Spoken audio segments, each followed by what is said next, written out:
Bienvenidas al podcast Las Hijas de la Malinche. Un espacio de mujeres fregonas y valientes. Por Marisol Fernández, una producción de Revista Momento.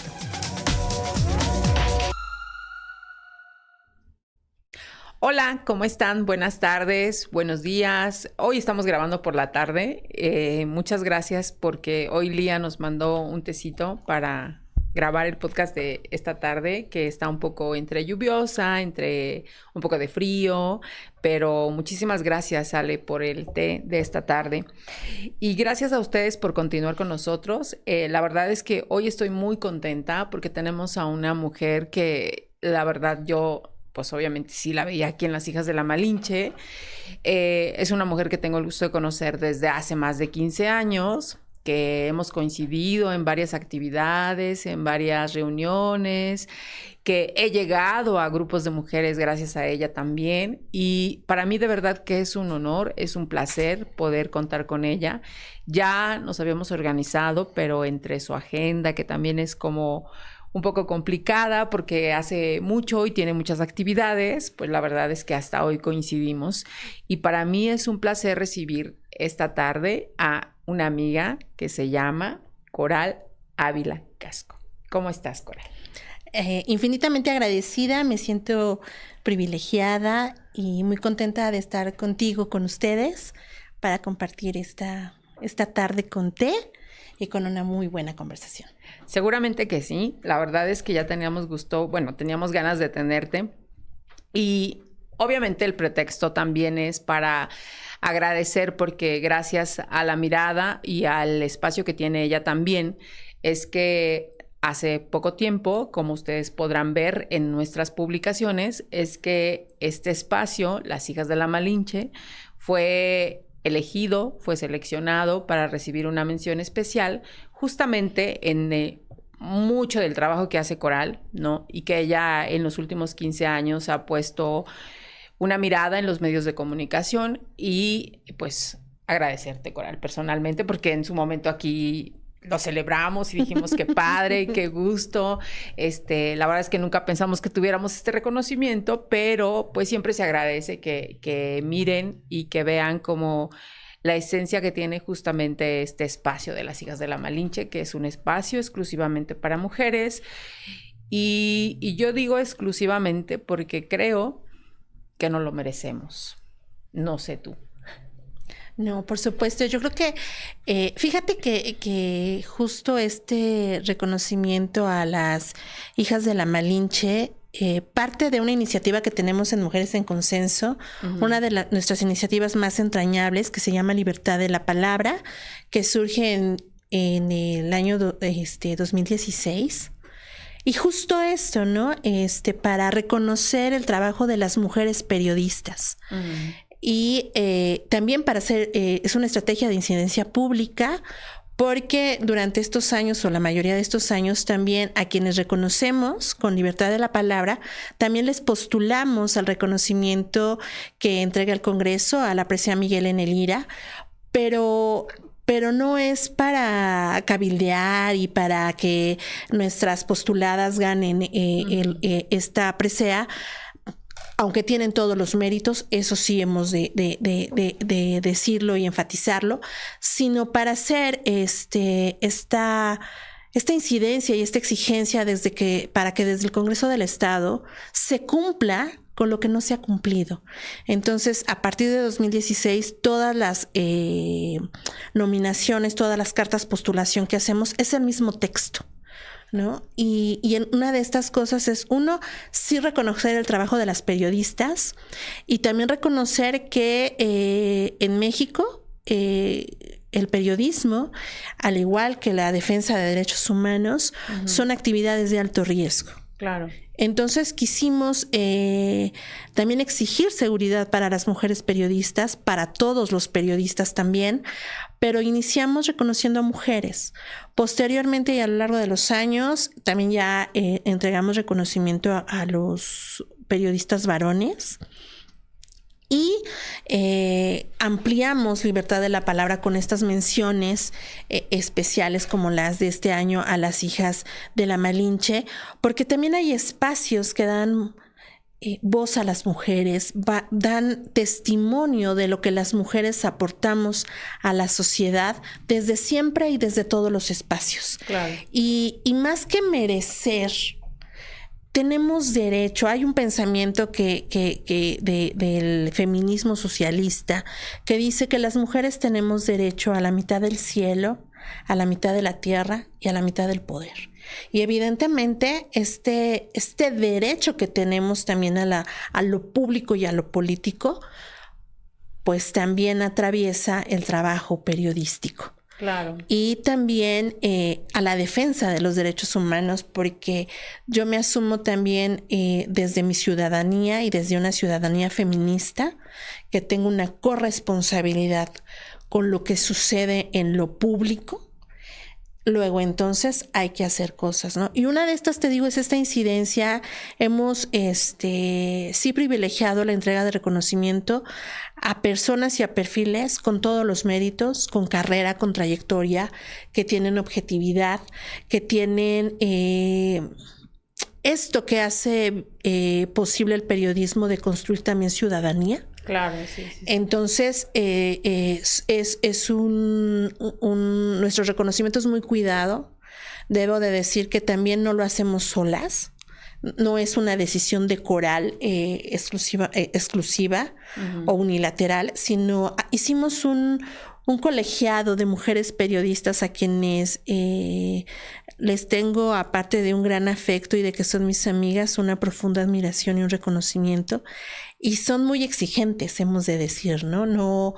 No entregamos el reconocimiento porque nos caigan bien, sino precisamente el reconocimiento es a todo el trabajo y a la trayectoria. Y creo que también es muy valioso porque tú lo sabes, en estos espacios del periodismo, pues la gente realiza su trabajo sin pretender que se le reconozca. Claro.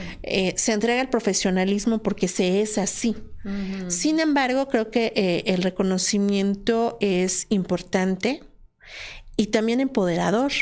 Claro. Y también retador y desafiante. Y mujeres en consenso también vemos en esta libertad de la palabra, demostrarle al mundo todos esos testimonios que día a día se van construyendo entre nosotras las mujeres.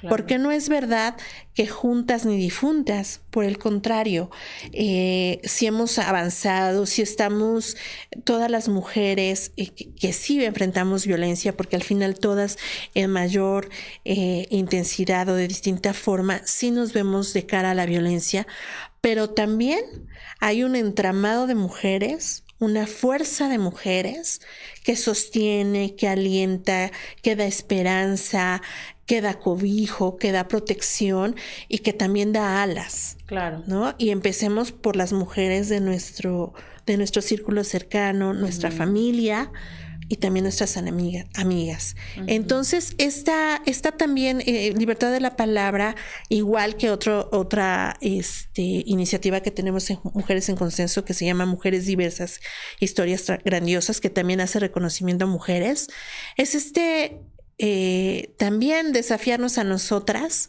a reconocer en la otra mi propio avance, claro. En reconocer en el brillo de la otra lo que yo brillo y lo que yo soy. El autorreconocimiento es muy importante para el empoderamiento. Fíjate, Coral, que, bueno, yo creo que si me permites, a mí me gustaría regresar justamente a la esencia de este espacio. Seguramente se estarán preguntando ¿cómo es todo este trabajo que tiene Coral? Y de eso se trata este espacio.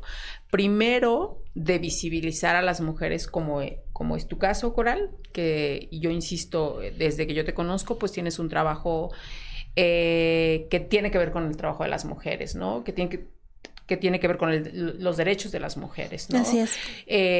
La violencia de género que hay contra las mujeres, ¿no? Entonces, para eso es este espacio. Yo quise empezar agradeciéndole a Coral justamente esta mención que tenemos, obviamente, que para nosotros sí es Coral dijo una palabra y de verdad si no la tomamos como una exigencia, porque pues aquí está a disposición y ese es el objetivo, de que ustedes puedan realmente también verse. Y yo me veo también con las que platico y con las que estoy, o sea, la verdad es que es un aprendizaje constante de cada una de las que ha estado con nosotros aquí. Vamos en la 7ª temporada y de verdad cada vez que recibimos a alguien es muy gratificante escuchar y aprender y ver todo el trabajo que todas las mujeres están haciendo desde cualquier rincón y desde cualquier trinchera. No necesitamos tener ni maestría ni doctorado. De verdad es impresionante ver el trabajo que hay detrás de cada mujer, ¿no? Entonces, si me permites, Coral, a mí me gustaría preguntarte, porque de manera personal yo te lo dije antes de que empezáramos, nunca me imaginé que hubieras estudiado en la Universidad Autónoma de Tlaxcala, ¿no? Y por lo tanto me gustaría preguntarte, Coral, ¿cómo está conformada tu familia? Es decir, ¿eres hija única? ¿Tienes hermanos? ¿Eres originaria de Tlaxcala? ¿De dónde son tus raíces? Bueno, mi raíz, sí tengo raíces en Tlaxcala. Ok. Pero mi familia, yo nací en Puebla. Ok. Soy la tercera de 4 hijos, 2 varones mayores y 2 mujeres. Soy la hija de un hombre y una mujer que tenían estudios básicos, ¿no? Y sin embargo, y a pesar de ello, mi papá y mi mamá nos nutrieron de cultura, de arte, de pensamientos, ¿no? Yo soy, y mi fortaleza es la palabra. Yo nací con ideas muy revolucionarias y muy... mi mamá dice que soy necia desde antes de nacer, muy obstinada. Y eso tiene que... ¿Y por qué platica eso tu mamá? O sea, ¿qué porque vivió tu mamá? Mi mamá resulta que se embaraza de mí, obviamente, y tuvo amenaza de aborto. Okay. Porque en esas fechas falleció mi abuelo paterno, tuvo un accidente, entonces todo esto vino a derivar cosas. El doctor le dijo a mi mamá que pues ya estaban para entrar al legrado, que solamente estaban esperando que el producto desprendiera para entrar a quirófano, y me dice, jamás te desprendiste. ¿No? Entonces por eso dice mi mamá que soy necia desde antes de nacer. Claro. Luego nazco un 2 de octubre. Entonces yo creo que eso también tiene un impacto en mi papá, especialmente en mi papá, porque mi papá es de corazón de izquierda y me hablaba mucho del movimiento del 68. Me hablaba mucho de que yo tenía que honrar el legado de esos jóvenes que ansiaban libertad y democracia, y que su sangre se quedó ahí. Y me decía, es que tú puedes hoy hablar conmigo de tú a tú y decirme, y nos decimos, pero antes eso era muy difícil, ¿no? Diferir y demás. Entonces siempre me gustó, siempre la palabra, la poesía, la música estuvo muy cercana a mí. Entonces yo empecé a leer textos, me parece muy adelantados a mi edad quizás, que me hablaban de cosas muy profundas que a lo mejor yo no terminaba de dimensionar. Okay. Hay un texto de un libro de mi mamá, de una enciclopedia que se llamaba De la Mujer, y encontré una frase de Parina Dal, una mujer con un cargo en la India, que en el 43... Entre los 40 y 50 decía que la revolución más grande que puede conocer un país es la que modifica la condición de vida de sus mujeres. Entonces, esa frase sumamente poderosa y potente se le quedó a esta niña que tenía quizás 10, quizás 12 años, mucho, y me impactó, ¿no? Mi papá siempre hablándome de causas, siempre hablándome de valor civil, de responsabilidad, de ciudadanía, de democracia. pues me llenaba, ¿no? Y mi mamá era como el silencio. Porque yo creo que también en estos balances, ¿no? Mi mamá era obviamente mi papá con la palabra, con su diplomacia, porque no, sin tener estudios, pero yo sé que mi papá tenía esta habilidad también o tiene esta habilidad de la palabra y abría puertas y escuchaba y tenía un afán de aprender. Y también me enseñó a dudar de todo. Uh-huh. ¿No? Me decía, tú duda de lo que te enseñan las y los maestros y cuestiona y defiende tu punto y si viene algo en lo que no estés de acuerdo, pues exprésalo y dilo, ¿no? Uh-huh. Entonces siempre fui pues como una niña diferente. Mi mamá también dice que nunca fui una niña con en lo normal, ¿no? A mí me gustaba mucho conversar con la gente mayor, a mí me gustaba mucho la poesía. No era de las que jugaba, ni muñecas, ni nada. Era yo como muy, dice mi mamá, como muy princesita, porque me gustaba como todo muy... Me acuerdo que en la primaria eso de ser la reina de la lectura, segundo de primaria es como de las cosas muy importantes. Creo que en la primaria y en el colegio de monjas al que asistí, también tuve oportunidad de nutrirme de muchas cosas, ¿no? Uh-huh. De lo importante que es la palabra, de que me enseñaron también en esa escuela de monjas, y bueno, y también desde casa, que orar implica ser feliz, ¿no? Que hay un Dios que nos quiere felices y que no es un Dios castigador, sino al contrario. Y que haces oración cuando juegas, cuando te diviertes, cuando haces lo que toca hacer, cuando no le haces daño a las personas y cuando defiendes tu posición, ¿no? Ese resignificar pones, si te dan una bofetada, pon la otra mejilla. O sea, sí la pongo, pero porque soy fuerte, no porque soy sumisa. Sí la pongo porque tengo argumentos, sí la pongo porque puedo defender mi punto, aunque tú tengas la fuerza irracional o la violencia, ¿no? Okay. Entonces creo que eso es como muy de crianza. Oye, y de pronto yo quisiera que nos platicaras cómo es que llegas a Tlaxcala. Fíjate que llegar a Tlaxcala ha sido una extraordinaria bendición en mi vida, porque resulta que estábamos muy bien en Puebla, pero el tema de la economía y cómo sí nos atraviesa a las familias y de repente de quedarte pues sin nada, se me cierran las oportunidades de estudiar, uh-huh. Se nos cierran las oportunidades de estudiar en la universidad. Yo estudiaba en una universidad muy prestigiosa y rimbombante en la ciudad de Puebla. Muy fifí, como se... Sí, como dirían, pero ¿sabes? Una muy buena universidad de la que yo tengo muy gratos recuerdos, hasta que me niegan con promedio de 10 la beca. Entonces tuve que dejar esa universidad y yo me acuerdo que cuando salí con mi papá, cuando me dijeron que no me podían dar la beca, yo lloraba y decía y me rebelaba, le decía, es que no soy una tonta, o sea, sí debo, ¿no? Surgieron cosas que me trajeron a Tlaxcala, porque siempre hay gente buena y gente que confía sin conocer. Y llego a Tlaxcala gracias a esa oportunidad de venir a trabajar y a estudiar. En un muy buen espacio donde yo podía aprender muchísimo, cerca de gente talentosa e inteligente. Entonces, o sea, ¿llegaste a trabajar y a estudiar? Sí, llegué a trabajar y a estudiar. Solamente. No.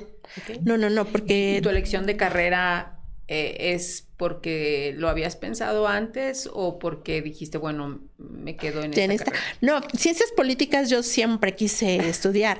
La palabra es poder. Luego, entonces el poder sí me gusta y sé que lo ejerzo. Okay. Y me asumo una mujer poderosa. Y una mujer poderosa desde las palabras. Okay. Y es lo que me ha sostenido a pesar de los pesares y a pesar de las muchas condiciones que también vivimos, porque la vida no siempre es tan sutil, tan fácil, ¿no? Y creo que eso también te forja el carácter cuando enfrentas a la vida, enfrentas pues también la violencia, enfrentas las carencias y eso te tiene que hacer mejor, ¿no? Mejor persona, mejor ser humano. Y también te desafía a no perder tu esencia, porque luego a veces creo que el mayor triunfo de mi vida es que a pesar de estas cosas no buenas, no renuncio a ser quien soy, no renuncio a confiar en las personas y no renuncio a la ternura. Porque creo que eso significaría el mayor fracaso o el que me venzan, ¿no? Y creo que no me puedo dar no me veo haciendo así, ¿no? Soy bastante necia y testaruda, yo creo que por eso sigo haciendo lo que hago. Ok. Y bueno, pues estudias esta carrera que de alguna manera, como tú dices, la palabra es poder y obviamente quien está relacionado a la carrera de ciencias políticas, bueno, pues tiene un campo fértil para explorar y explotar desde donde quiera, ¿no? Pero aparte de trabajar, creo que la oportunidad que me dieron de trabajar y estudiar al mismo tiempo dimensionó y proyectó muchísimas cosas. Siempre he estado muy cercana a escribir. Y escribir siempre ha sido para mí importante. Okay. ¿No? Y a escribir, te decía de la primaria y de esta escuela de monjas a las que fui, me enseñaron a redactar bien. Entonces, esa facilidad se me dio en la primaria, ¿no? O sea, me tuve muy buenas maestras. Y de escribir, y a veces no le tenemos miedo a las palabras, le tenemos miedo a expresarnos y mucho más miedo le tenemos a enfrentarnos a una hoja en blanco o a pararnos y hablar delante de la gente, ¿no? O sea, eso, porque a las mujeres siempre eso de calladitas te ves más bonitas, sí hay cosas que tenemos como hacia el interior. Claro. Incluso que teniendo las soluciones, no alzamos la mano para decir yo quiero, yo me lo sé, ¿no? Oye, Coralie, ¿tú recuerdas algún escrito que tengas como de esta etapa de tu primaria en el que, no sé si impactaste tú a alguien o tú misma dijiste, esto lo escribí yo? Fíjate que sí tengo libretas, y tengo textos y tengo poemas de esas etapas. Incluso recién rescaté un libro de cuarto de primaria de español y digo, y este fue la maravilla del mundo. Sí, también sé que siempre me gustó declamar, por ejemplo. Cualquier cosa hacía, siempre me gustó liderear y montaba yo obras de teatro y hacíamos cualquier cosa y tenía como buena suerte para que mis compañeras siguieran. Solía ser jefa de grupo. Okay. En algún momento en la primaria fui presidenta de la sociedad de alumnas. Entonces siempre me gustó esto de andar averiguando, indagando, viendo libros, platicando con las personas. Yo creo que abrevo mucho de conversar con las personas, aprendo mucho. Y he tenido muy buenos maestros también, varones en la vida, que me han dado la oportunidad de aprenderles desde la conversación, más allá del aprendizaje en el aula, desde la conversación, desde preguntar, ¿no? Sí, creo que una etapa en la universidad, y seguramente mis compañeras y mis compañeros, yo era como muy poco, a veces no caía yo también porque ya vámonos y levantaba la mano para hacer una pregunta o para referirme o para cuestionar o para decir es que eso está no también y iba a empezar coral, ¿no? Pero bueno, también es como parte de esta seguridad que también puedes tener. Claro. De no quedarte callada o con la intención, ¿no? Entonces siempre he sido como un poco rebelde, diría mi mamá, necia desde antes de nacer, pero siempre como buscando objetivos, siempre buscando aprender y siempre buscando crear consensos. Creo mucho también que y en lo político y en lo público el diálogo es importante. Por eso te decía que este balance que tengo entre mi mamá y mi papá la palabra y mi mamá de silencios, creo que también permite ver que no le rehuyo al conflicto, no le rehuyo a diferir, porque sí me gusta contrastar. Y mucha gente piensa que diferir es pelear. Y no, o sea, más bien creo que es poder exponer tus puntos de vista, pero también el escuchar a las otras personas que miran el mundo desde donde están, porque no lo miramos desde el mismo espacio, contexto, ¿no? Claro, sí. Se pueden enriquecer muchas cosas. De hecho, acá referiré esta posibilidad de hablar con lo diferente. Me ha llegado también a saber que en la política también hay dignidad, a saber que en lo político, en lo público, también hay hombres y mujeres, buenos seres humanos. Y uno de ellos a quien yo siempre le agradeceré y que siempre me decía que ya no quería que contara cómo nos conocimos, pero creo que vale mucho la pena.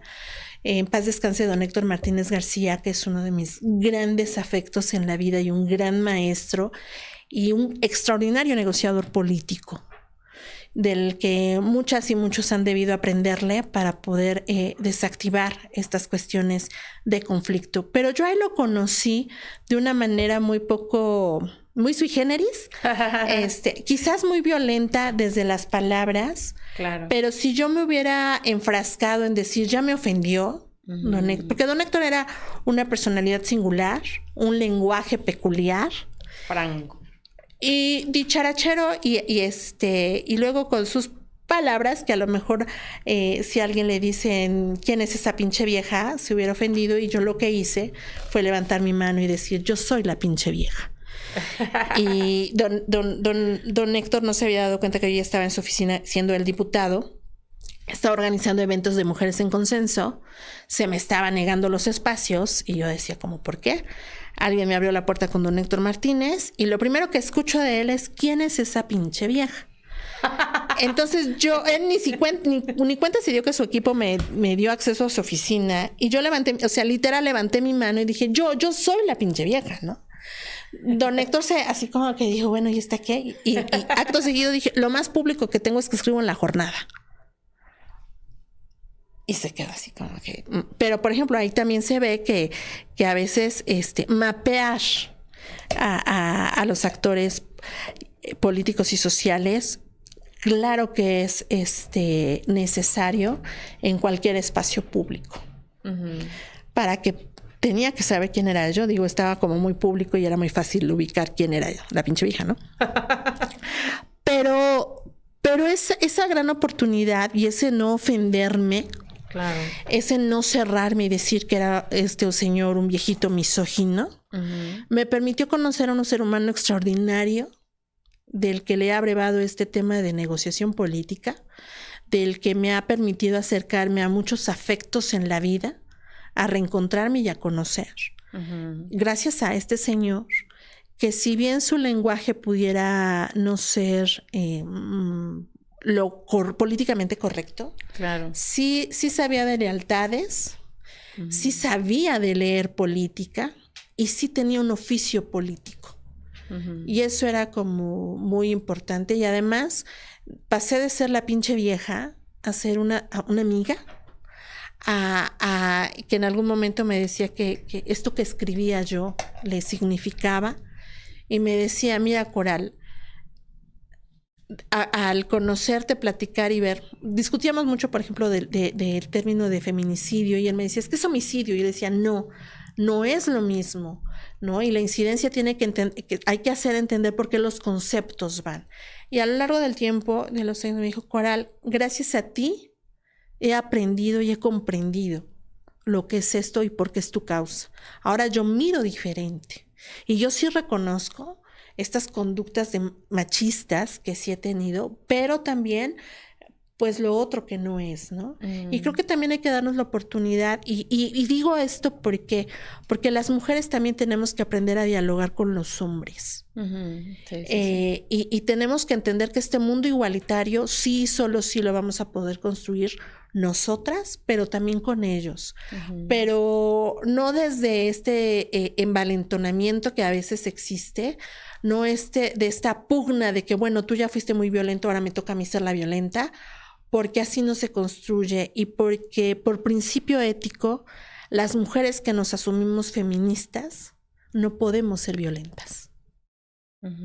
Sí podemos diferir, sí podemos argumentar, por supuesto, sí podemos hacer ver que nuestros argumentos son válidos y que hay una equivocación del otro lado, pero sin violencia, porque precisamente hemos pugnado y peleado y trabajado para construir espacios de diálogo, de inclusión, de respeto y un espacio democrático también implica reconocer a lo que es diferente a nosotras.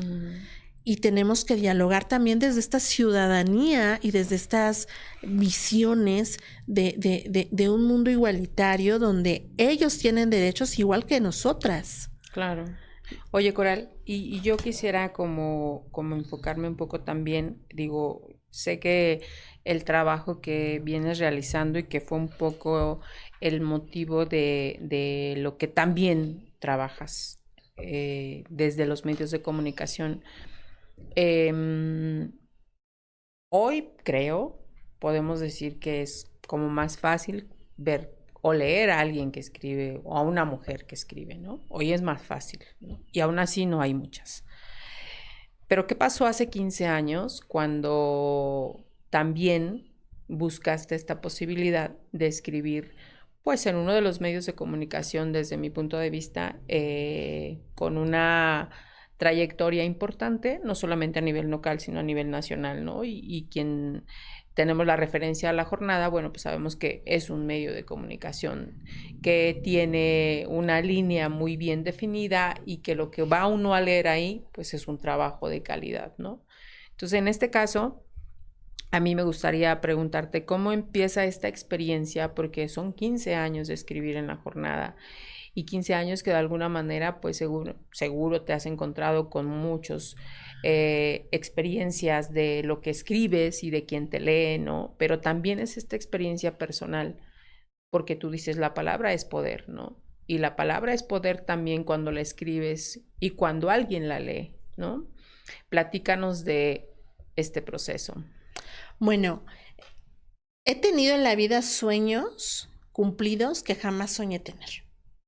Y uno de ellos es escribir en La Jornada de Oriente, que es un extraordinario privilegio de vida, un desafío, pero también ha sido el espacio donde la esperanza me ha fortalecido, donde a pesar de las muchas vicisitudes, porque sí hay un costo por escribir lo que escribo y por ser lo que soy, sí ha sido. Y referir antes, ¿no? O sea, yo estoy en este tema, si bien es cierto que siempre he sido rebelde, siempre me ha gustado las causas, mi corazón es bastante de izquierda, esto de no estar de acuerdo con las injusticias, de cuestionar las cosas que están obvias y decir, pero no estamos por un buen camino. Y en este tema de la poesía, Benedetti tiene este bello poema que se llama Defender la alegría. Y defender derechos humanos es defender la alegría. Y aspirar a vivir en un país democrático es defender la alegría. Y es tomar posición en el mundo frente a lo que queremos.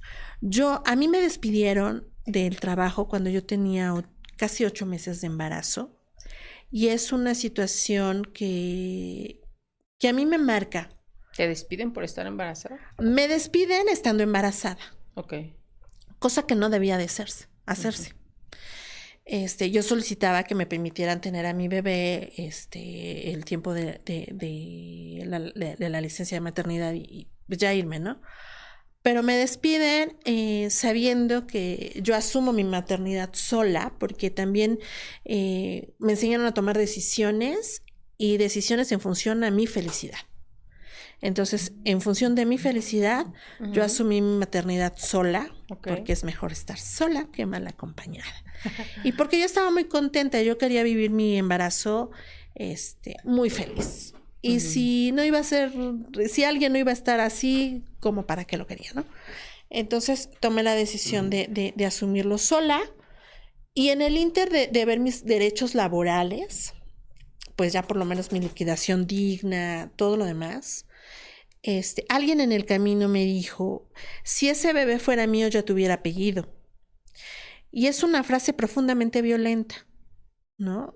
afortunadamente tengo una red socioafectiva fuerte, y esas palabras no me afectaron anímicamente, pero sí me pusieron a pensar, ¿no? Yo estaba peleando mis derechos laborales, no estaba buscando el apellido para mi hija, porque mi hija tiene mis apellidos muy dignamente. Pero después se me vino el tiempo de tener a mi bebé. Y aquí justo en Apizaco, unas calles de acá, estaba la oficina, el despacho del abogado que llevaba mi caso por la parte contraria. Y me decía, ya mañana sale tu cheque, ya mañana te damos tu dinero. ¿Qué hacen? Quebrarte. Se me vino el tiempo de tener a mi bebé sin dinero. Casi pierdo a mi bebé porque no tenía el dinero para internarme. Afortunadamente, pues mi niña ahí está. Y yo sé lo que es tener hambre estando recién parida, estando esperando a este señor abogado que decía que pues ya mañana ya ha pasado, y yo solamente tenía el pasaje para venir y para regresar. Entonces todo el día, la lluvia, el hambre, y todas las mujeres que han tenido un bebé saben que tu leche tiene que salir. Cuando llegaba yo a mi casa, pues obviamente se me escurría la leche, mis pechos adoloridos porque pues no salía, mi bebé llorando porque me quería, y fue una etapa bastante difícil, ¿no? Y saber que no tenía ni para pañales ni para lo mínimo. Y una noche recuerdo que llegué y yo, pues obviamente en esta situación de ser no solo vulnerable, sino también de decirle, estoy fallando a mi hija no tenía que nacer en estas condiciones, o sea, he fracasado totalmente. Y me recuerdo que llegué, abracé a mi hija y me solté a llorar, y recuerdo la mirada de mi hija y su sonrisa, y dije, vamos a estar bien. Al final me dieron 3 pesos, porque lo que buscan es que no vayas a demandar. Busqué apoyo en instituciones con la Comisión de Derechos Humanos, busqué espacios públicos que según ofrecen ayuda y asesoría y demás, y entonces me dijeron que no se podía hacer nada. Y dije, ok, no se puede hacer nada, ¿no? Recibí esos 3 pesos. A los muchos años escribí sobre esta experiencia, y una columna que escribí que se llama Por sus hechos les conoceréis, porque este individuo después quiso ser presidente municipal y decía que había que apoyar a las mujeres, a las jefas de familia y a las mamás solteras. Y dije, ojalá hubiera pensado eso cuando yo estuve en esa circunstancia. Yo sí puedo decir que he hecho por las mujeres desde mi espacio, ¿no? Y que he hecho, y precisamente por tener a mi hija en los brazos, yo aspiro a construir un país mejor. Yo aspiro a que ninguna mujer tenga que ser despedida estando embarazada, a que ninguna mujer, ningún hombre sienta el derecho, o ninguna otra mujer también, tenga el derecho de decir, ay, si ese bebé fuera mío ya tuviera apellido, porque así no tiene que ser la vida, ¿no? Entonces yo aspiro a dejarle y construirle un mundo mejor a mi hija, y por eso estoy metida en este tema del activismo. Y estaba, pues obviamente regreso, trabajo, me reincorporo, al final soy 100% responsable de mi hija, y alguna vez pregunté, pero pues fue todo un tema, o sea, un tema de, bueno, pues a ver qué pasará, de preguntar qué se necesitaba para escribir una columna de opinión. Entonces me acuerdo que le escribí, y hablé con mi querido y admirado, Carlos Avendaño, y me dijo, ahorita estoy muy ocupado, véngase el lunes a tales horas y aquí platicamos a las 8 de la noche, porque ya como que ya salía la edición del periódico. Okay. Llego, yo muy ilusa, pues nada más voy a preguntar qué requisitos se necesitan, y me dice, ahorita viene mi director para que hable con usted. Y yo dije, ¿yo por qué voy a hablar con el maestro Raúl Jiménez Guillén, que es el director de la jornada? Si solo vengo por una hojita que diga, pues, se necesita ABC, 3 cartas de recomendación, no sé, ¿no? Entonces recuerdo que entré y dije, santo Dios, ¿y ahora qué voy a hacer? Y a mí me habían dicho, yo tenía referencias del maestro Raúl Jiménez Guillén, y yo dije, sé quién es, o sea, sí es una presión, ¿no? Pero la bendita palabra, ¿no? Entonces conversamos, platicamos, al final de la conversación me dijo, tienes el espacio. ¿Cómo? Pues así, atreviéndonos a ir a preguntar, y pues resulta que salió, y desde entonces pues tengo 15 años de escribir en el periódico, 15 años de escribir sobre mujeres, sobre democracia, sobre derechos humanos, visibilizando cuestiones y situaciones. Y sí, decías tú, hoy podemos ver a más mujeres en medios y no tantas escribiendo columna de opinión, porque al final mi columna es profundamente política. Exacto, no hay mujeres que escriban también en la parte o hagan columnas políticas, ¿no? Y bueno, al principio alguien me decía, son de los comentarios que sí recibí. Usted estudió ciencias políticas, deje de escribir de viejas. Y yo decía, pues estoy escribiendo de política, precisamente hablando de quienes somos pues más de la mitad de la población. Alguien más me dijo, si soy misógino, ahora con lo que leo de usted me voy a volver más misógino. Pues sígame leyendo para que se le quite, ¿no? Entonces, al principio era así como, sí fue como difícil. También sé que escribir en la columna y visibilizar, y sí sé que soy muy directa, muy frontal. También me ha traído grandes espacios de desempleo, porque al final colaborar con una columna de opinión y ser... y lo he sido siempre, o sea, desde hace 15 años, no es por turnos de gobierno, sino es desde hace 15 años, es la misma convicción y vocación. Es una columna feminista, es una columna que evidentemente tú decías, sí tengo los motivos, las razones y los argumentos para escribir lo que escribo. Jamás he ofendido a nadie. Jamás me he metido con cosas personales de las demás personas, pero sí he sido muy crítica del incumplimiento de las obligaciones de quien tienen un cargo, un presupuesto y un mandato para garantizar nuestro derecho a vivir libres de violencia. Lo que tengo es preparación, lo que tengo es estudiar.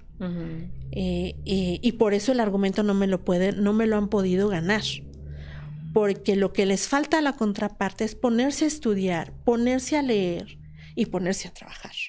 Claro. La exigencia está sustentada, las negligencias están visibilizadas, porque no lo hacen. Y esto, desgraciadamente, desde hace 15 años se sigue exigiendo en este espacio de la columna el cumplimiento de la ley de acceso de las mujeres a una vida libre de violencia. Se sigue exigiendo que exista un presupuesto para esa ley que desde que se creó no ha tenido un solo peso. Se sigue exigiendo, por ejemplo, y eso desde hace muchos años, te digo, desde hace 15, que el Instituto Estatal de las Mujeres tenga, no esté creada por decreto, un decreto de 1999 que ya está totalmente desfasado, y que transversalice realmente la perspectiva de género con una ley que le dé el sostén al Instituto Estatal de las Mujeres. Por eso no funciona la alerta de género, por eso no funcionan las recomendaciones, porque no tenemos todo esto, porque en el Congreso tenemos diputadas, especialmente diputadas, también ellos tienen responsabilidad, pero especialmente las mujeres, porque llegan ahí porque desde que este país nació independiente, hemos habido mujeres que hemos querido y exigido nuestro espacio en lo público. Y hoy que llegan mujeres por la paridad en el número, también tienen que llegar mujeres en la paridad en lo sustantivo, con la agenda feminista, porque esos espacios son de nosotras, no de ellas, que muchas de ellas están ahí porque están cercanas a un varón de poder, y porque están cubriendo una cuota, pero no tienen nuestra agenda. Y desde hace 15 años se está diciendo eso, especialmente a ellas. ¿Por qué no han hecho armonización legislativa real con perspectiva de género? No es crear más leyes, que sí, pero no. Porque también en el Congreso hay una función que se llama de evaluación postlegislativa, de analizar la ley y ver dónde dónde tiene los cuellos de botella la ley. ¿Por qué la Procuraduría no investiga con protocolo de feminicidio toda muerte violenta. Y eso es hasta el día de hoy. Pero eso lo venimos diciendo desde hace años en la columna. ¿Por qué llegan al Instituto Estatal de las Mujeres perfiles de mujeres que no tienen ni una idea de lo que es género, ni una idea de lo que les toca, corresponde, ni una idea de lo que es feminicidio y de lo que es violencia feminicida o institucional? Que no se han dado a la tarea de leer la ley, por lo menos.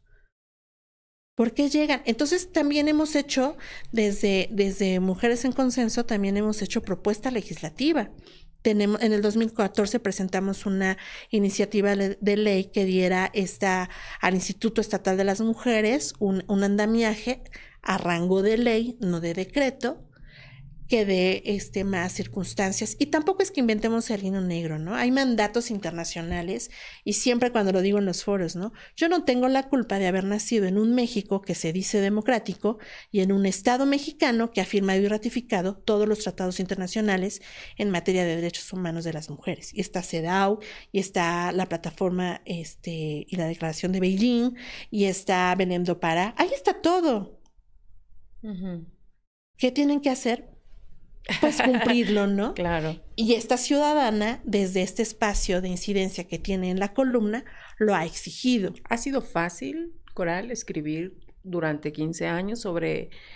Pareciera que es el mismo tema, pareciera que es la misma exigencia, pareciera que es el mismo argumento, pero ¿ha sido sencillo? No, no ha sido sencillo, pero lo siento como una misión de vida. No sería yo si no me enfrentara a la hoja en blanco y escribir y decir y posicionar. No sería, no es fácil, y te diré que ha habido muchos momentos, por ejemplo, en el Congreso del Estado, que he estado en varias sesiones, y ha habido momentos en que me he preguntado, ¿para qué sirve lo que estoy haciendo? ¿Para qué sirve si, por ejemplo, en legislaturas pasadas que presentamos y abonamos para la construcción del tipo penal feminicidio y acabaron votando cosas que no cumplen con lo mínimo, si se acaban transando entre las y los diputados temas, si siguen sin posicionar?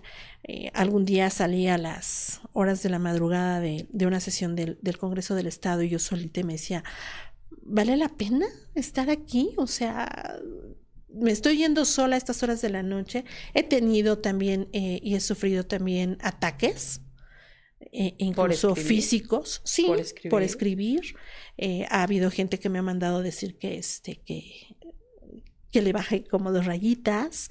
Ha habido empujones, ha habido mensajes en mi Facebook, desde la cobardía del anonimato, desde la cobardía de creer que porque son cercanos a X o Y pueden hacer y deshacer. Sí, alguna vez, te digo, sí me han dado empujones. Sí han ¿Y en dicho, algún momento has pensado o lo pensaste en decir, no vale la pena? Por 3 minutos y después sigo haciendo lo mismo, porque es lo que te decía, yo no puedo permitir, no me puedo permitir que eso me venza o eso me gane, porque al final del día lo que tenemos es dignidad, y lo que nos hace diferentes, lo que sí marca muchas cosas, es tener dignidad, y eso sí he sido digna, me parece, porque también tiene que ver con un tema de mis apellidos. Mi papá, recuerdo que de niña me dijo que la mejor manera de honrar a padre y madre es honrar el apellido. Y todo eso que tengo de muy interiorizado, no me lo permitiría, porque también iría en contra de mí. Y volviendo a Benedetti, ¿no? Que siempre son mis refugios, la poesía, especialmente Benedetti, que a palos de ciego, palos de vidente. También una persona que defiende derechos humanos tiene que ser muy inteligente y formarnos. Y entender también que no puedo dejar la causa, pero tengo que ser inteligente para enfrentar y seguir posicionando. Porque la primera responsabilidad que tiene una persona defensora de derechos humanos es la salvaguarda y la integridad de una misma y de su entorno cercano. Claro. Y eso a veces se olvida. Entonces, por eso todas mis protestas, por ejemplo, son la realización de foros en el Congreso del Estado, donde sí les puedo decir, no han hecho A, B, C, D, y si no, demuéstrenmelo, hagamos, arrastremos el lápiz.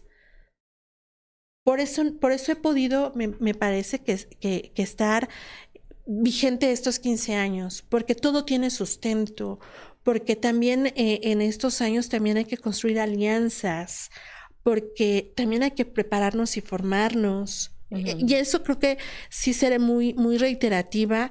Las mujeres y nuestro ejercicio del poder sí atraviesa con nuestra autoformación. Porque tenemos que dejar y seguir la obra de muchas que vienen de atrás, pero hay que ponernos a estudiar y hay que ponernos a leer. Ahí está nuestra fuerza, porque ahí también están nuestros argumentos. Y cómo vamos a defender derechos humanos si no conocemos lo que son los derechos humanos. ¿Cómo vamos a evitar condiciones de riesgo? Se puede, digo, el riesgo siempre está latente, sin embargo, si puedes estudiar, autocuidarte y mirar las cosas, ¿no? Hay momentos para ser muy públicas y hay momentos para no serlo. Pero eso también hay que irnos haciendo de las herramientas y de los elementos que nos puedan nutrir de eso. Porque no solamente es mediatizar, no solamente es gritar, no solamente es desahogarte sin idea. También tiene que haber una gestión de emoción para poder seguir posicionando y no hacer que la causa retroceda, sino hacer que avance. Y eso sí nos implica hacer y lo somos. Es que eso también, las mujeres somos profundamente inteligentes, empáticas e intuitivas. Pues eso que tenemos, y somos dadas a la ternura. Y a veces cuando dices en política no puedes ser tierna, no puedes llorar, no puedes ser... No, al contrario. Eso que nos hace en femenino son nuestros mejores elementos para posicionar hacia el mundo. Claro. Para tejer alianzas. Sí. ¿Cómo podemos desactivar a un actor que no está con nuestra causa? Hablando con él. Y sí, entendiendo que no a la primera lo vamos a convencer, pero sí a la segunda, a la tercera y tanto da. Porque sí. Aparte sí tenemos que cambiar la conciencia, no un voto. Y las conciencias pues implican más tiempo. Sí, claro. Y para eso nos sirve leer, para eso nos sirve formarnos, para eso nos sirve tener, y a lo mejor desde esta forma de ciencias políticas, el discurso es importante. El mapeo de actores es importante, la generación de alianzas es importante y la negociación también.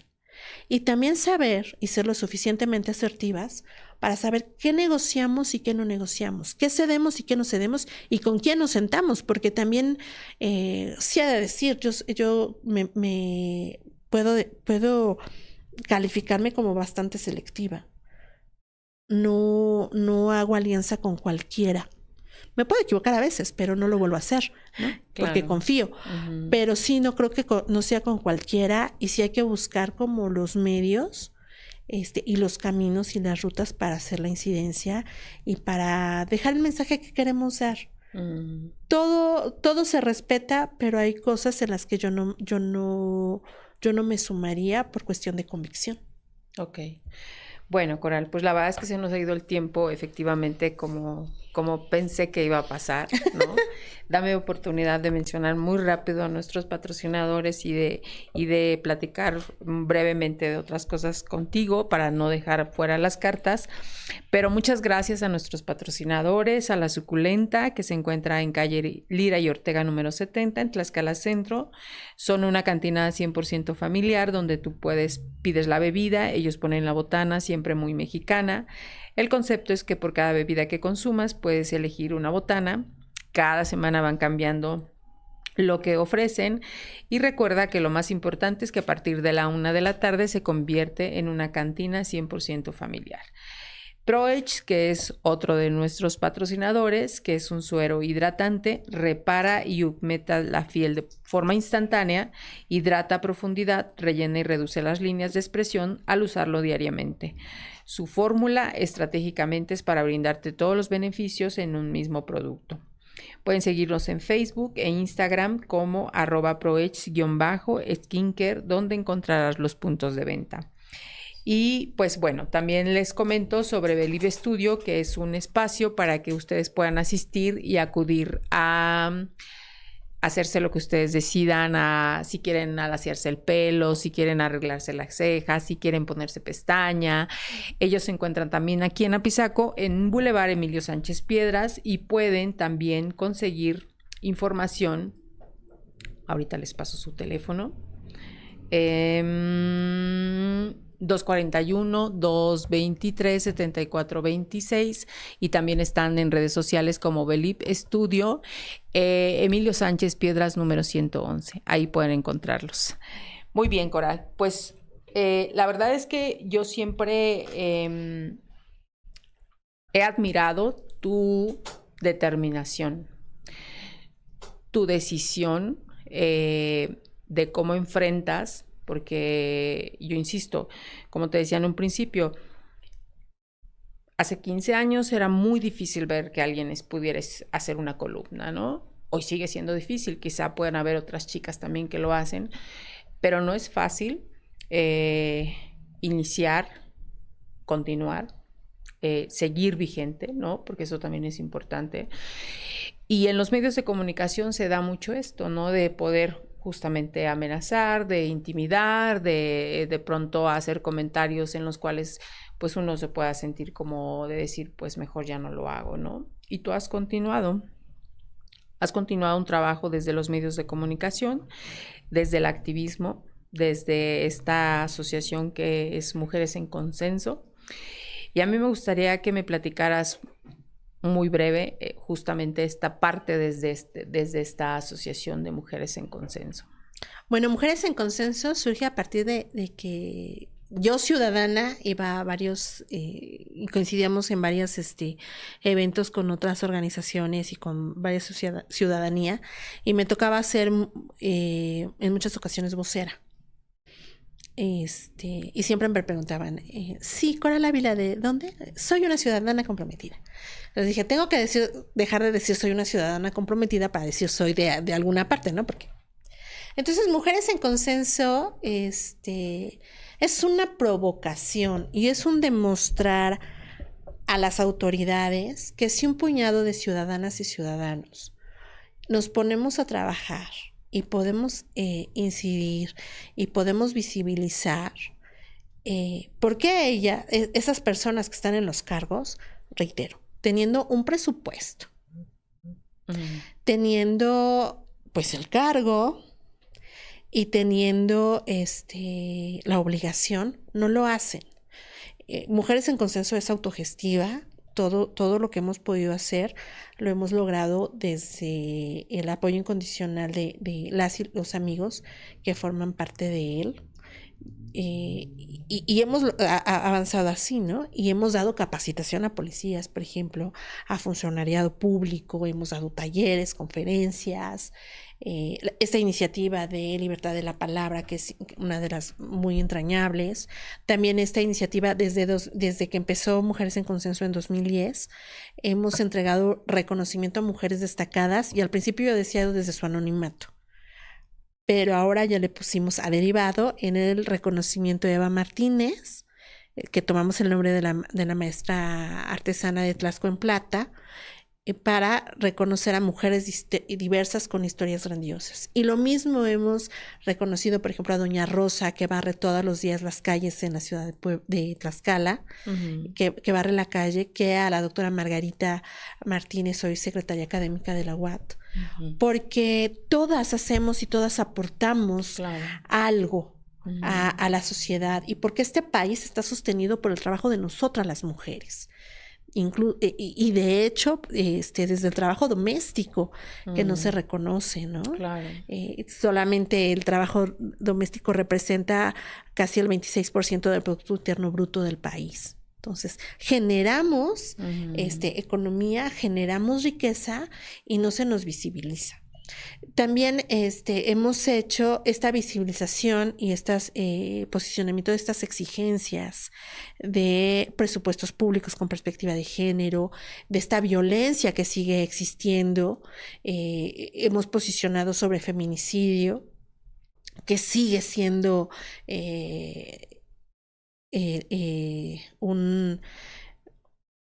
una vergüenza, ¿no? Me acuerdo que el primer evento que hicimos de Mujeres en Consenso en 2010, vino Ruth Zabaleta Salgado, y cuando yo invitaba a los medios me decían, ¿y quién la trae? Y yo decía, pues yo, ¿no? Ruth viene. Y me decían, ¿por? O sea, ¿tú quién eres? Y me acuerdo que el primer evento que vino Ruth, Zabaleta, la maestra Ruth, llegaron muy poquitos medios, creo que 2. Porque a veces no confía la gente en que el poder de la ciudadanía y de que te asumas ciudadana. Y creo que eso también hay que hacer las mujeres. No necesitamos un título, no necesitamos un cargo para hacer y marcar la diferencia en lo público. Y creo que eso es muy importante que hay que señalar y resaltar. Pero bueno, me preguntaban en ese entonces que cuántos números de feminicidios. Y ahí está el error. Y reitero, este país que se asume democrático tiene una obligación fundamental con el tema de derechos humanos. La democracia está sostenida sobre el respeto a los derechos humanos. Y México en el 2011 se dio esta reforma constitucional en materia de derechos humanos. Y todas las autoridades tienen obligación. Y todas las autoridades también, por el primero constitucional, tienen que dar vigencia al principio de no repetición. Y si ya existió una violación a derechos humanos, el Estado todo debe trabajar para que las circunstancias no se vuelvan a repetir. Y en el tema de feminicidios, México ha sido como país, como gobierno, ha sido omiso, negligente, indolente, porque una sola muerta por feminicidio debería bastar para que el Estado todo, los poderes todos, los municipios todos, hicieran lo conducente para no volverse a repetir. Y en ese entonces había, desde 2005 que se empieza a contabilizar feminicidios, había 5 mujeres en 2015 promedio. Hoy son 11 mujeres. Luego entonces no se ha respondido. Por más discursos, por más cuestiones, ¿no? Claro. Entonces, esto tiene que ver con hacer ciudadanía y con querer un país mejor. Y también tendríamos que reflexionar en este tema de derechos humanos, de preguntarnos, hoy México es un país sumamente violento y vemos la violencia por todas partes. Y tenemos que atender también a las niñas y niños de este país y preguntarnos qué es lo que hace que un sicario hoy pueda arrebatarle la vida deshumanizadamente a alguien más. ¿Qué es lo que hace que un secuestrador torture, cercene, deshaga el cuerpo de alguien más? ¿Qué niñez tuvieron esas niñas y esos niños que están metidos a eso, que les han arrebatado, que les hemos arrebatado como país para que hoy sean eso? Tenemos que también volver la vista a estas cosas, ¿no? De también cómo nos relacionamos con las y con los otros. Por eso decía hace un momento que una mujer que se asume feminista, por principio ético, no puede ser violenta, porque lo que aspiramos es a la igualdad. Y esto tiene que ver con todo esto que estamos platicando y abordando, ¿no?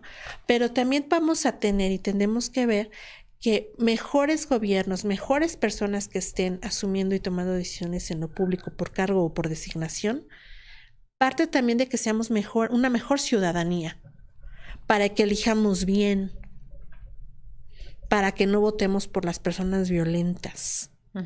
Y las mujeres hacemos el fiel de la balanza. Las mujeres también desde esta ciudadanía tenemos que asumir la responsabilidad de también votar. No se acaba nuestra participación política en el voto, pero sí votar por gente que tenga agenda de derechos humanos, que tenga perspectiva de género, interseccionalidad, que sepa qué trabajar con niñas y niños, porque ahí tenemos muchas cosas que están detenidas y tenemos que empujarlas y avanzarlas y también ser muy exigentes con las autoridades. Sí exigir, porque muchas veces llegan a los eventos o sus informes y aplaudimos. No, porque esa diputada, ese diputado nos representa y tiene obligación para con mis derechos, porque ese gobernador, esa gobernadora, ese funcionario, funcionaria público, esa magistrada, ese magistrado, esa juez o ese juez, tiene obligación para con. Y por eso tenemos que ser exigentes, no sumisas ni sumisos. Y con idea. Y por eso sirve que leamos, que aprendamos, que tejamos la alianza con otras para hacernos más fuertes. Y eso creo que tiene que aspirar. Y desde Mujeres en Consenso hemos buscado esto, ¿no? Crear conciencia, crear también y decirles a nosotras como mujeres que nuestra voz representa y tiene poder. Ya sea que estés solo en tu casa, tienes poder de decisión y además sabemos, intuimos, conocemos, vemos la realidad, sabemos de dónde están qué está fallando. Sí, sí, sí. Pero muchas veces por este miedo a equivocarnos, este miedo a que se nos diga tú no sabes nada, por sí sabemos mucho. Digan, ¿quién es esa pinche vieja? ¿Y quién es esa pinche vieja? Pero no pasa nada si te dicen quién es y al contrario, ¿no? No, bueno, pero sí pasa. Yo creo que... O sea, qué bueno que tú en ese momento dijiste, aquí está, soy yo, ¿no? Pero seguramente muchas en su momento, no eres la única que ha sido mencionada de esa manera, ¿no? Y seguramente muchas en ese momento dicen... Me bajó. Porque, ¿no? porque eso busca la violencia, claro. Especialmente la violencia política contra las mujeres en razón de género. Nulificar. Decir, mejor no, porque entonces es el costo. Pero también incluso a esas mujeres que han sentido el miedo y nos dicen que no, llegará el momento. Pero las que podemos seguir diciendo y hablando, también hay que seguirlo haciendo. Porque no podemos permitir que nos gane. Y tú lo haces eso. Desde la escritura, Coral. ¿Cómo te pueden leer? ¿Dónde te pueden leer? Generalmente, digo, obviamente es en la jornada, pero ¿cada qué tiempo sale tu columna? Es una columna semanal que se publica los martes. Eventualmente publico algunas otras cosas. Pero bueno, en mis redes sociales están o en Mujeres en Consenso. También eventualmente subo y les platico de lo que estamos haciendo. Y de las iniciativas que tenemos, ¿no? Y también por esta forma no solo de escribir, sino también de trabajar haciendo tallereo, conferencias y demás. Creo que ha sido, pues también como importante, o trabajar, por ejemplo, con mujeres artesanas, emprendedoras, buscando espacios para que comercialicen, ¿no? ¿Y tú que amas tanto la palabra, qué palabra te duele? México. ¿Qué palabra te hace feliz? Mi hija. El nombre de mi hija. ¿Se llama Coral igual que tú? Sí. Okay. También. Muy bien, Coral. No te quiero dejar ir sin que pasemos a la sesión de cartas. Ay, esa es la que me da miedo. Yo sé que nos faltaría otra hora y no podríamos terminar de todos los proyectos que tienes, pero si me permites tomar de las cartas que tú quieras, de la columna que tú quieras, pasármelas y conocerte un poco más a través de estas preguntas. Esto me va a doler. A ver. No creo. ¿Cuántas te paso? Pásame otras 2, por favor. Una de cada para que... Ah, mira, esta salió rosa. Ok. Dice, de las personas con las que pasas tiempo, ¿quién saca tus mejores cualidades? Mi hija. Ok. ¿En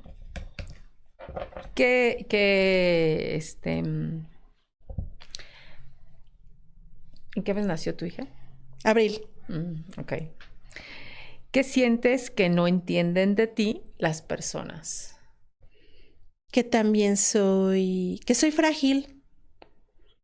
Que soy frágil y que también necesito que me cuiden, que me apapachen, que me digan todo va a estar bien.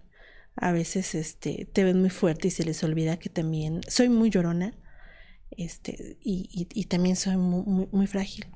Ok.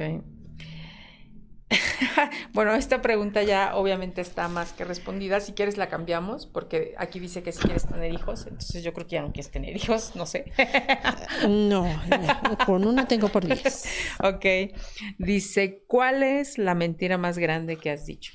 Si es que la quieres decir. Ay, yo creo que la mentira más grande que he dicho es un sí. Hace tiempo, y te voy a contar la anécdota, pero creo que sí. Saliendo don Héctor Martínez me pidió que lo apoyara cuando él fue de la comisión de juventud. Uh-huh. Y se hizo el Parlamento Juvenil. Entonces, pues me tocó preparar a las y los parlamentarios juveniles. Entonces, saliendo de un desayuno con el gobernador, yo estaba esperando a don Héctor, porque don Héctor, pues, desde aquí a que salía, ¿no? Estaba yo en la puerta y se acerca a mí el entonces titular del Instituto de la Juventud, Néstor Flores, aquí uh-huh. Néstor, se acerca y me saluda, y resulta que él me tenía como ubicada porque en diferentes generación, pero él estudiando Derecho y yo Ciencias Políticas, me tenía ubicada. Y me saluda, muy amable, y me dice, ¿ya no te acuerdas de mí? Y yo lo miro, y pues realmente nunca me acordaba de él, ¿verdad? Y yo dije, sí. Y él diría, es el sí más hipócrita de tu vida. Y la verdad es que sí, porque no me acordaba de él, ¿no? Pero pues resulta que era el titular del Instituto de la Juventud.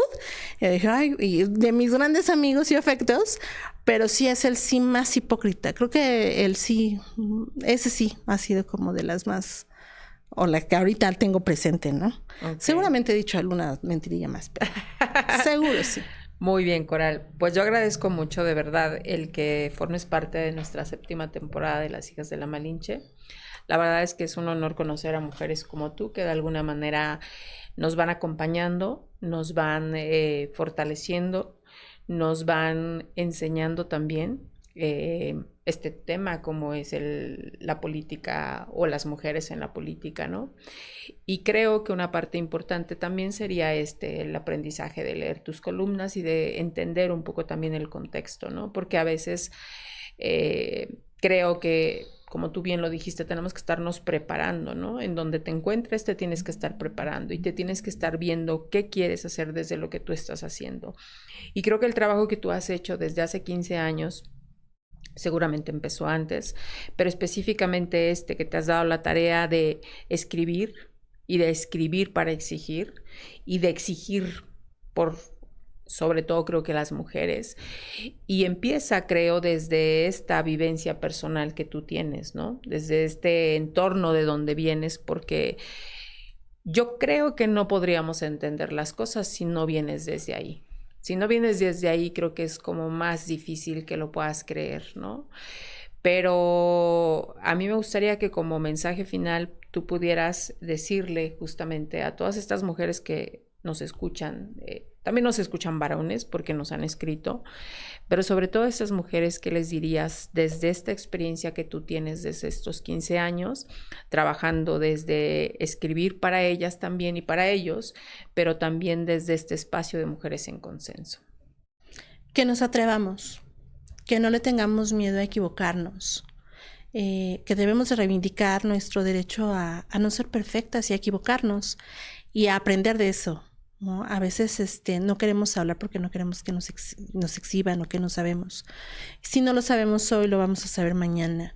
Pero si no nos atrevemos, pues siempre nos vamos a quedar con y si hubiera, y si hubiera. Es mejor hacerlo y equivocarnos, porque también se trata de eso. Tomar decisiones también implica equivocarnos y ser tiernas con nosotras y entender que hacemos lo mejor que podemos en ese momento. Entonces, autorreconocernos, mirarnos al espejo todos los días y aceptarnos y decir, wow, qué valiosa soy porque atrás de nosotras hay historias y hemos enfrentado cosas con dignidad y hemos salido adelante. y podemos sonreír todavía y no nos amargamos. Y eso es muy valiente. También es muy valiente de esas mujeres que sufren violencia y en silencio es muy valiente estar ahí y sostener. Pero también decirles que no están solas. Todas tenemos nuestro tiempo y nuestro momento y es de poco a poco. Abrazarnos con ternura, saber que nos equivocamos y de verdad no pasa nada si es eso. Volverlo a intentar, ser tan osadas de volverlo a intentar y entender también que hay otras en el camino, también refugiarnos en ellas y buscar nuestras aliadas que te nutran, que te digan, pero la primera tienes que ser tú. Y a veces desde los miedos, porque también reconocer que el miedo paraliza y el miedo no nos deja hablar, no nos deja actuar. Está bien que tengamos miedo porque también nos permite sobrevivir, pero de poco a poco, todos los días ir y mirarnos al espejo y reconocer nuestro poder, recordar nuestro poder, porque todas lo tenemos desde la sangre, nada más que a veces se nos olvidan por todo lo que vivimos, por todo lo que nos dicen, y yo les sugeriría hacer un ejercicio de cerrar sus ojitos y pensar en esa palabra, en esa frase o en esa circunstancia que nos ha lastimado, decirla, oralizarla, expulsarla y decir, eso no soy. Yo soy esta que sonríe, yo soy esta mujer fuerte que sí ha soportado todo esto, pero también soy esta mujer que puede cambiar su historia y su camino por mí. Muy bien, pues muchísimas gracias, Coral. Gracias porque realmente, yo insisto, para mí es un privilegio el haber coincidido contigo desde hace ya muchos años. Gracias por permitirnos conocerte un poco más. Para mí ha sido un honor tener a esta pinche vieja aquí en Las Hijas de la Malinche, que es fregona, valiente y chingona. Entonces, muchísimas gracias. Gracias por seguir con nosotros. Gracias también a Fede, a Alec, porque pues gracias a ellos tenemos este trabajo, a él y a ella. Y gracias a ustedes también por seguirnos, por compartir, por hablar de nosotros, por mirarnos como una posibilidad de seguir aprendiendo y de seguir reconociéndonos todas nosotras. Así es que infinitamente agradecida. Buenas tardes. Gracias. Bienvenidas al podcast Las Hijas de la Malinche. Un espacio de mujeres fregonas y valientes. Por Marisol Fernández, una producción de Revista Momento.